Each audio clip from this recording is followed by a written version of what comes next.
features, some important things to look at, some important things to talk to your insurance agent about as it relates to your homeowner's insurance? Good question. So insurance is, very customizable. So there's a lot of aspects with insurance that, that will affect your insurance rates, coverages, of course. So certain things that you want to ask your realtor, perhaps, is, if you're buying a new home, is, the age of the roof, because that's super important with different types of insurance companies, whether the age of the roof, because that'll affect your rate. Also, if it has certain things like a pool, or if personal things, be like, hey, if I plan on putting a trampoline on here, all those are underwriting risks, and then especially, with pets too. And even now with, I see it more and more, depending on where you're located at, that clients will have chickens and stuff on their property. That's like the new thing. Yeah.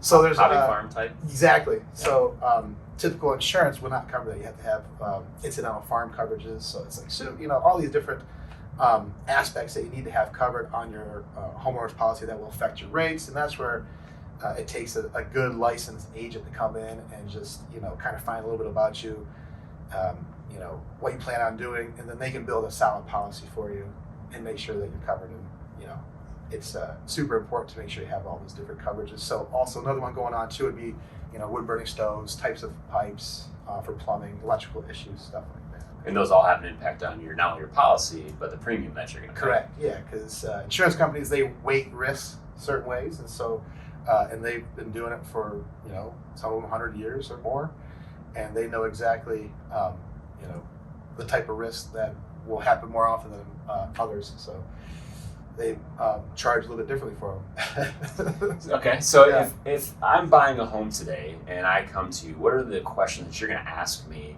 about the home so that I know I'm getting the proper coverage? Absolutely. So standard stuff would be, age of the home, year of the roof, type of roof, square footage, basement type, percentage basement that's finished. If you have, type, how many bathrooms, bedrooms, build materials, quality of build, all that will go into the, it'll affect the dwelling coverages, and then incidentally they'll go on down the line through other coverages too that I can go deep into if you want. But Well, as much as you want to share. Yeah. I think it's great information for our audience to actually know this and be able to proactively get that information to their insurance agent. Absolutely. Yeah, definitely. It will take a conversation with an agent to issue, bind, and build a good policy. Other than that, if you want just a standard preliminary quote, you could do it, but it doesn't necessarily say that, hey, this is the right policy, because there's going to be a lot of personal questions that the agent has to ask that insured client. Kind of what they plan on doing with the home after that. So if you just throw out a quote, it most likely will not have the proper coverages. It'll be like a good estimate, but there's still underwriting questions and eligibility that will go into all that.